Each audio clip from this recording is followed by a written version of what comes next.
Welcome to Talking Roadmaps, everyone, the channel where we talk about the good, the bad, and the ugly of road mapping. Today I'm joined by Dave Martin. Dave, introduce yourself for us, please. I'm a product leader coach.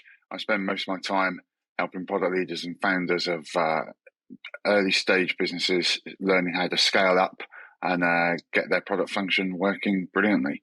The road mapping piece, when you invited me on, is such a key part of that. So I'm super stoked for today's chat. I think I saw the phrase fractional CPO on your LinkedIn. You did, yeah, you did. I always have been nervous since I started being a coach and consultant that I'd become one of those people that no longer knew how to do the job.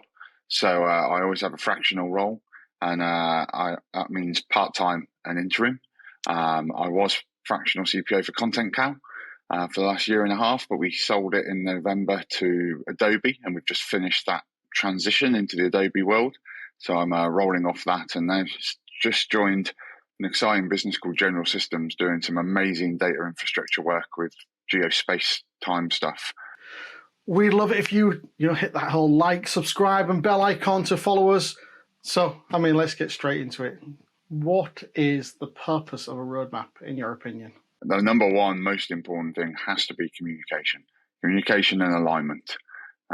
Those two things without the roadmap won't happen. While many other things the roadmap can do can still happen without it, we won't get visibility, communication, and alignment. You hinted at some others. Maybe you could unpack a few more of the other purposes. Yeah, there's a phrase I didn't make it up for sure. I think I heard Jana Bastow say it first, and she used the phrase, it's a prototype of your strategy.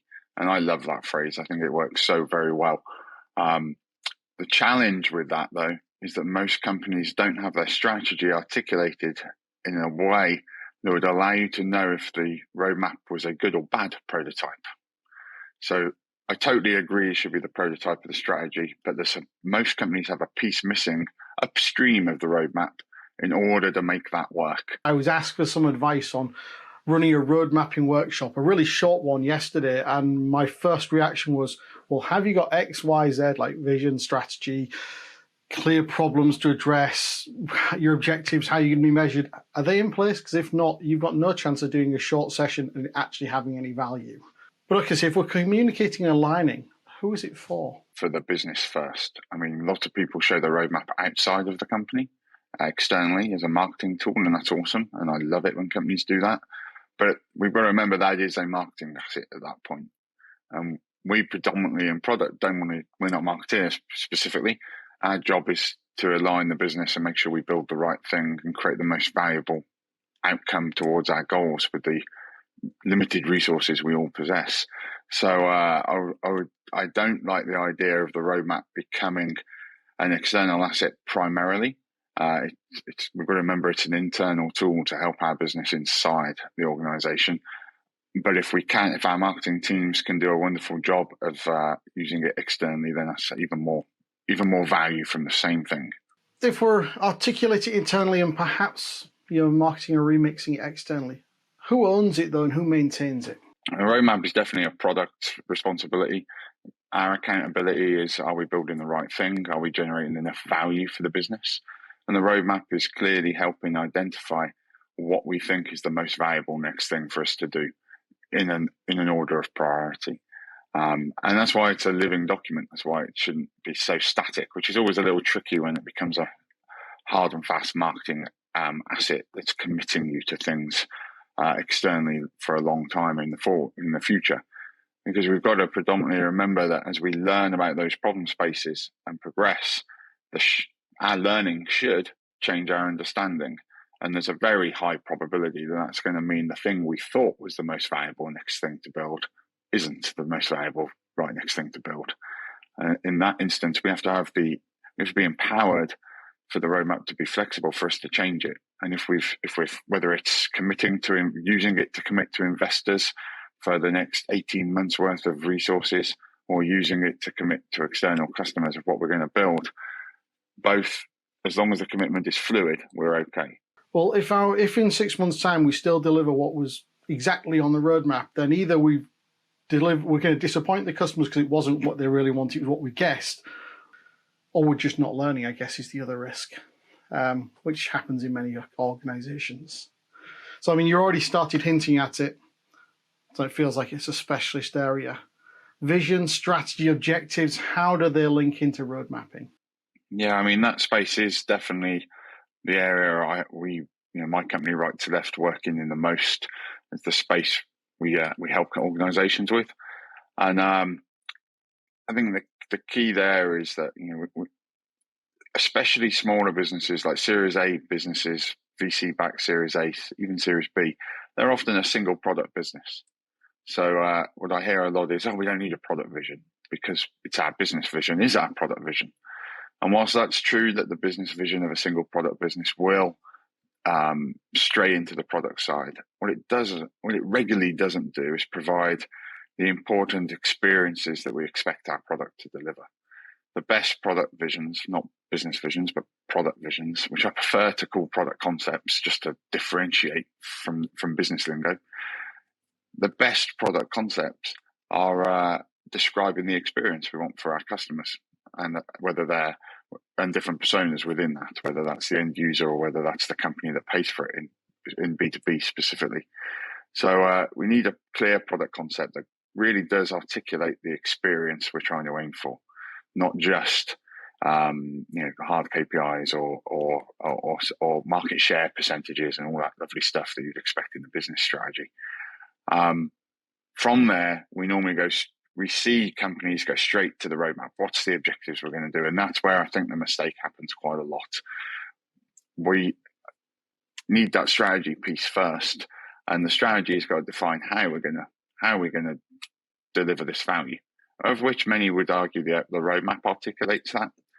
But if the better, where we found more value, is articulating that strategy as something called the Product VCP, the Product Value Creation Plan. And the Product Value Creation Plan, it's a lot of words, but it's super simple, really. We look at, especially in B2B software, we look at what is the behavior we're going to change for the user. Because at the end of the day, every time we ship a release, which is actually what we end up doing when we create value, we change the behavior of a user. That's what we do. So we focus on what's the behaviors of users we're changing or could change to achieve that experience. And then we focus very much on how do those behaviors being changed impact the paying customer in a B2B software. That's our first value assumption.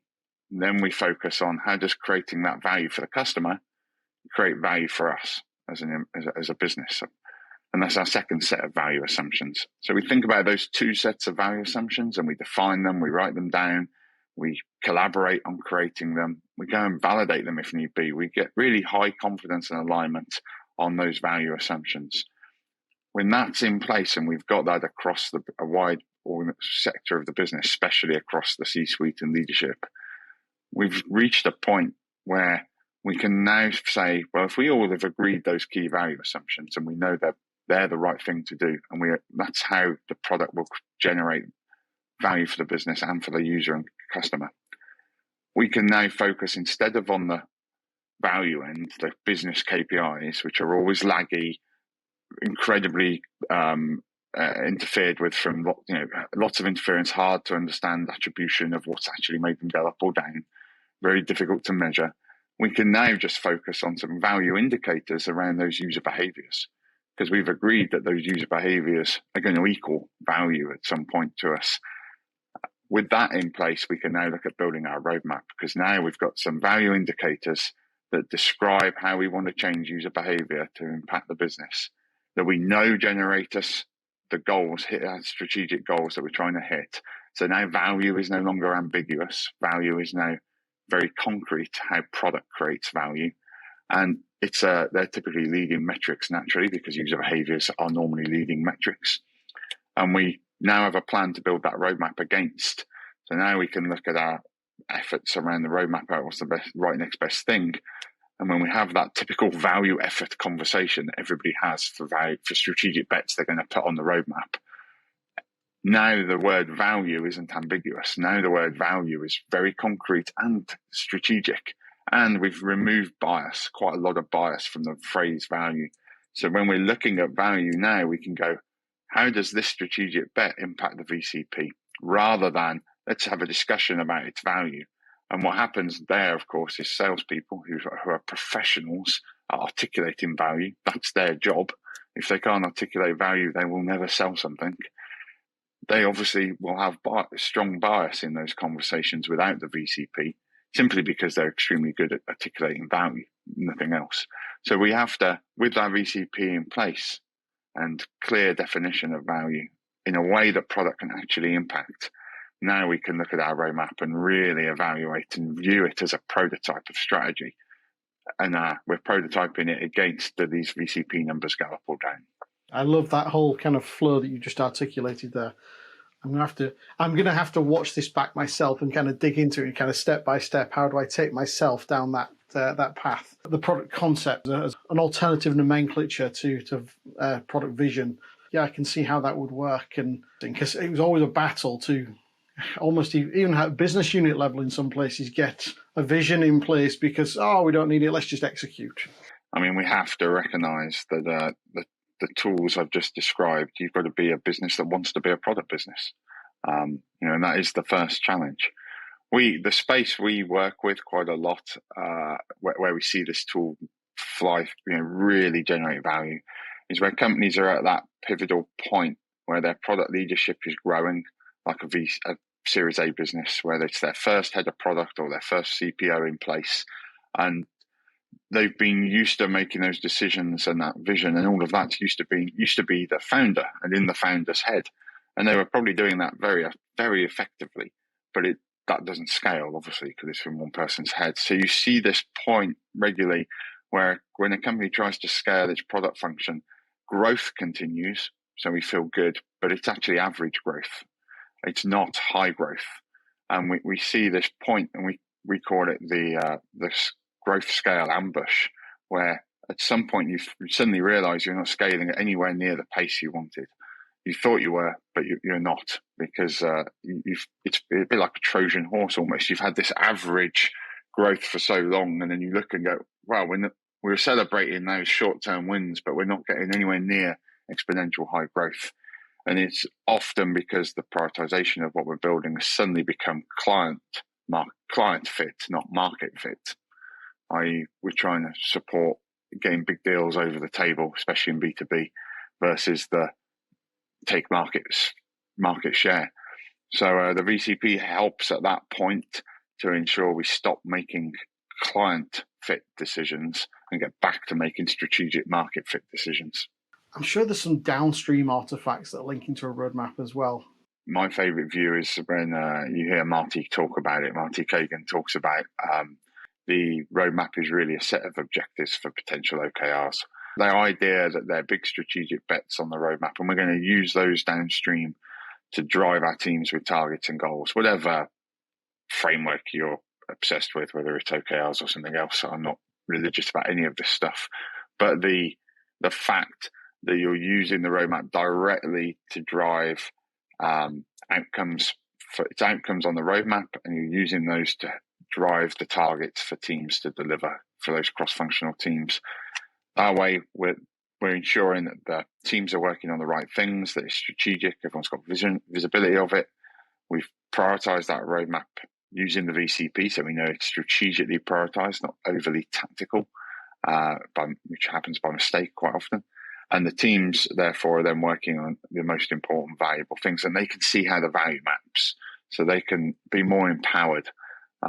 As soon as we start to drive, we'll make sure that we aren't mistakenly giving the teams the solution too quickly, solutionizing too early, and we have to make sure we aren't using the roadmap to solutionize too early and dictate to the teams, because obviously we need them, if we want them to be empowered and we want them to innovate and do things in the marketplace that are game-changing, then and be bold, then we need them to have that space. So let's switch gears a little bit and let's think about the design of the roadmap, what goes into it. So what, in your perspective, are the key elements that go on to a roadmap? I think it depends. Obviously, we talked about how it's being used downstream, and what I typically, when I'm in these fractional roles, will have more than one version of the roadmap, more than one view of it. I will definitely have one view almost one export of the roadmap, if you like, that is high level, doesn't show work streams, shows the big things we're trying to achieve that I'm using at board level for big strategic conversations and for, obviously creating confidence that we're spending the money in the right way and for getting more money. I think as we go, we want to reshape the roadmap that's a bit more workstream orientated, so our teams can identify where they fit on it, and hopefully that's around big themes. And really, it will depend, I think, on the topology of our business, depending how we're structured. I see some teams where their topology is all about the users, or some others where it's about the one I hate the most, where it's about the tech, but then others will be about parts of the journey or business goals. So however that is shaped, we want to reflect that in the roadmap so that individuals understand where they sit in it when they look at it. Otherwise, it's really hard for anybody it doesn't create the alignment. I can't look at it and go, oh, this is how I contribute to this thing. I think that's important internally, less so, of course, for investors or if marketing are going to reshape it to go out the door. We get rid of all of that. I think that what I am really keen on is that we don't have dates on the roadmap. Now, that doesn't mean we shouldn't, as product, be beholden to dates. Dates in the world of our world in product engineering is effectively how much money we spend. And we should be accountable for how much money we spend to deliver an outcome. That's perfectly fair and perfectly understandable that the business and the investors, decision makers at leadership want to have an idea of how much cash they're going to have to throw in to get the outcome. And we wouldn't build a house without knowing how much, personally, without knowing how much it's going to cost us. We wouldn't just say to the builder, well, I'd like this beautiful house, but keep building it until you've reached there and I'll just pay the bill. Of course we wouldn't. So it is fair and correct that we have that planning process. But I think the important thing is that's not the roadmap's job. That's the job of a release plan. And that's why we should keep the two very separate and not confuse them. A release schedule is a document where we are able to commit to when we think things will land and more detail over what it is, more detail over features. Where on the roadmap, we're articulating the problems we're trying to solve and the value we're trying to create and in which order its priority is. So that the typical now, next, later approach works perfectly for that. And that's the approach I always use. I do want to probe, are there ever any times that you would include a date on a roadmap? Yeah, there is. When I'm working in FCA-regulated organisations and there's hard compliance dates, I'm quite comfortable not putting the date on the roadmap as a commitment, but putting the date on the roadmap as a constraint, so that we're all very clear. Like, I've worked in organisations where we had to go through certain compliance changes with, especially finance, and there are certain outcomes that must happen by a particular date, or we've decided that we're not willing to take the risk of being illegal, which is a business risk decision all on its own. So, typically we do want to be compliant, and I think at those things it's important the date is there so we understand that when we're making priority decisions and everyone's aware of it. But probably that would be the only one where I'd be comfortable having, where the date is properly, truly hard and fast. Yeah, it's those hard externally driven dates.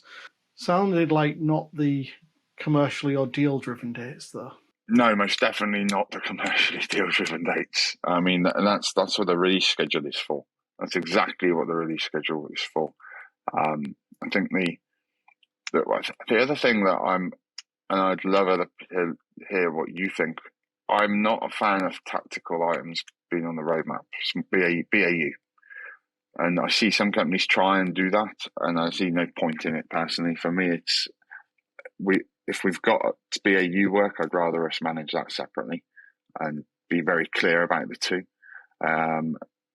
Like some companies will have, onboarding customer X. That's BAU. That's business as usual. That doesn't have a place on a product development roadmap.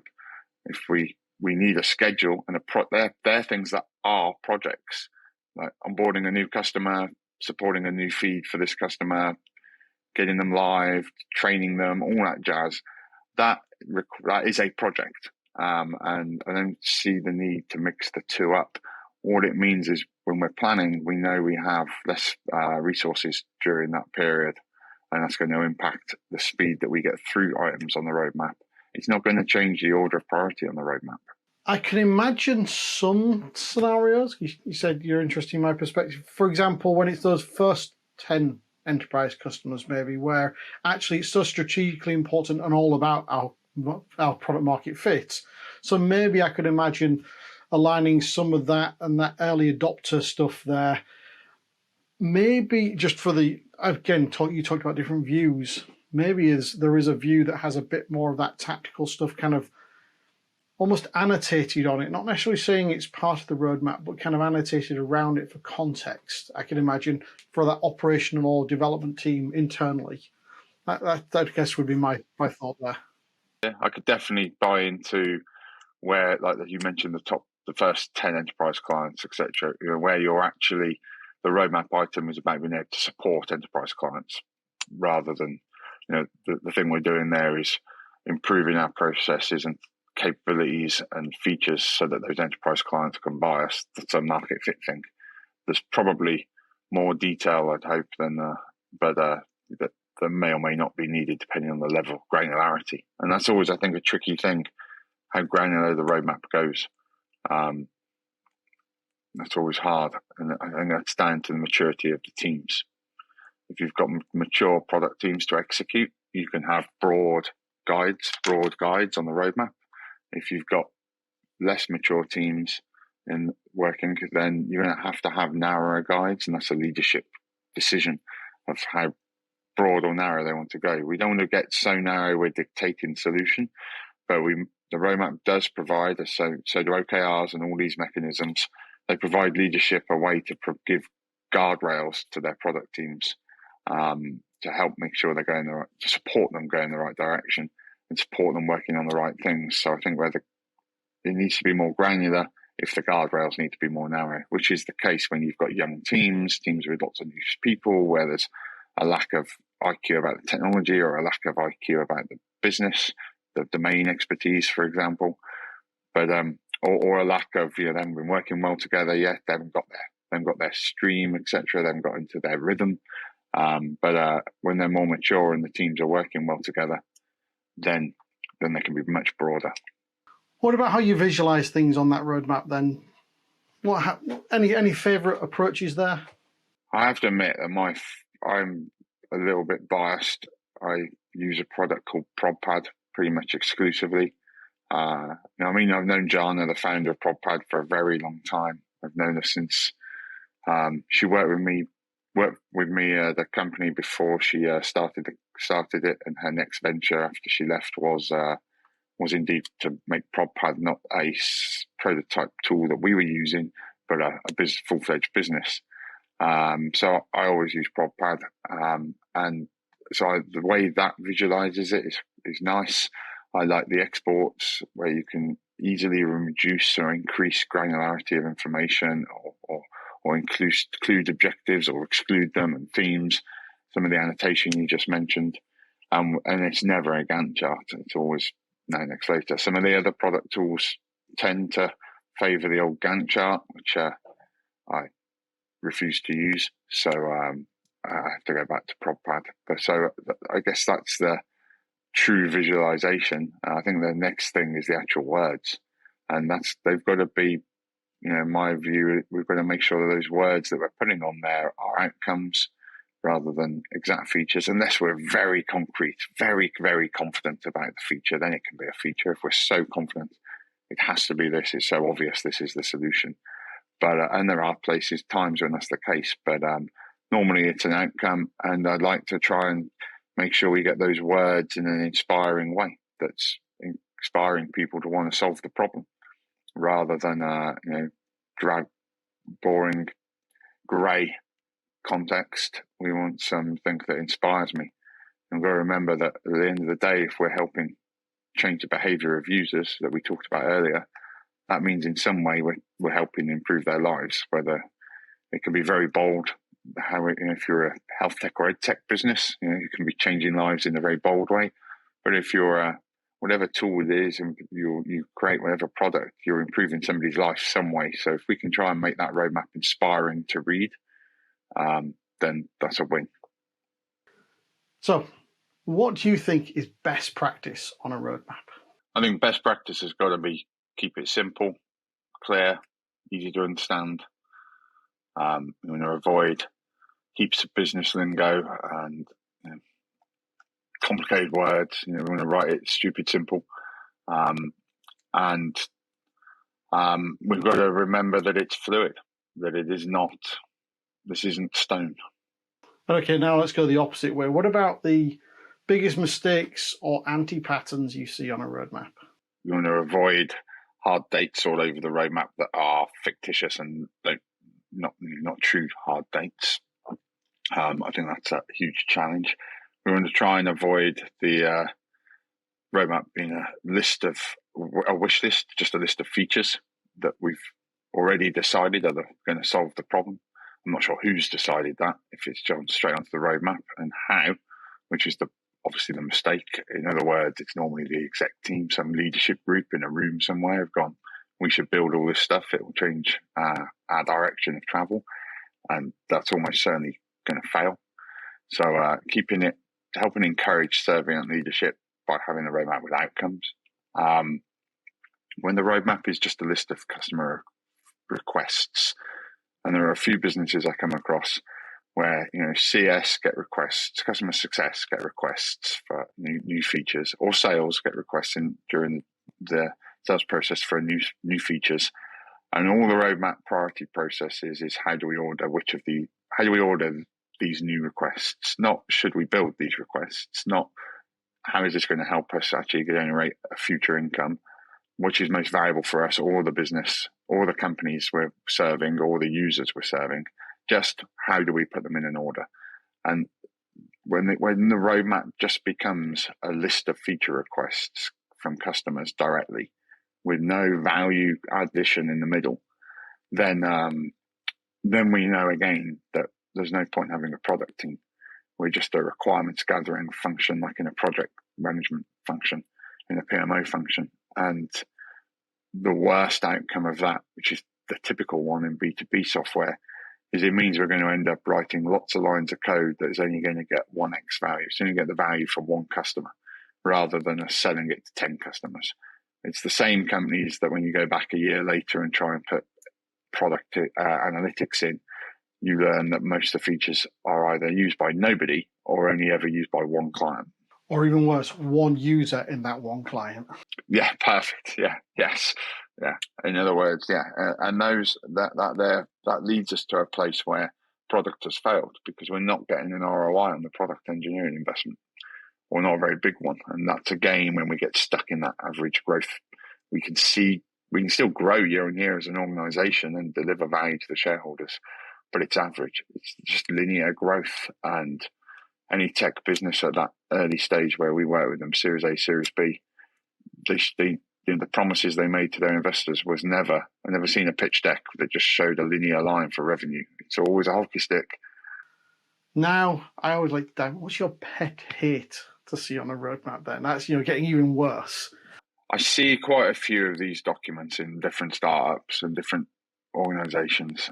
And I think there's two key pet hates. The one is where it just looks like another business document that doesn't really reflect what the product team can impact.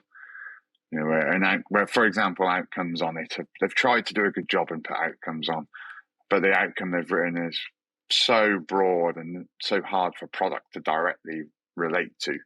In other words, it's not meaningful, it's not useful. And so too much high level, such as, make market share 20% higher. How am I going to do that? It's a little too high level. And then the other end, even though I hate the dates thing, which I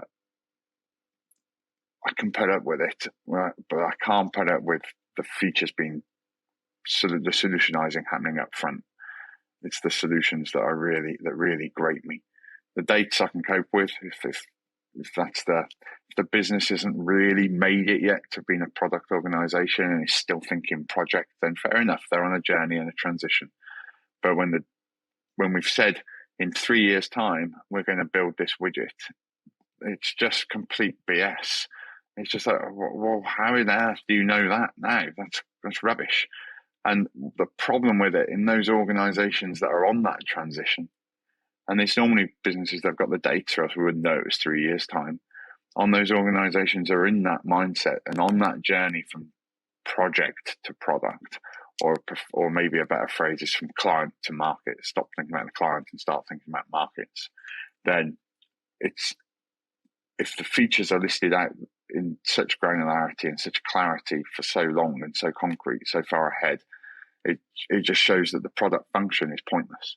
It may well not exist because we've already committed to what we're going to build, whether it's the right or wrong thing.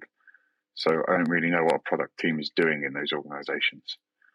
Just thinking about, we've been listening to your advice, your thoughts. Who advice do you listen to about road mapping? Oh, great question. I listen to everybody's advice to start with. I think, and that includes customers I work with, and everybody. You're always learning, and there's an opportunity from everybody to pick up some new nugget and exciting thing. I've mentioned Jana a few times. She's probably my go-to person when I'm thinking about road mapping challenges.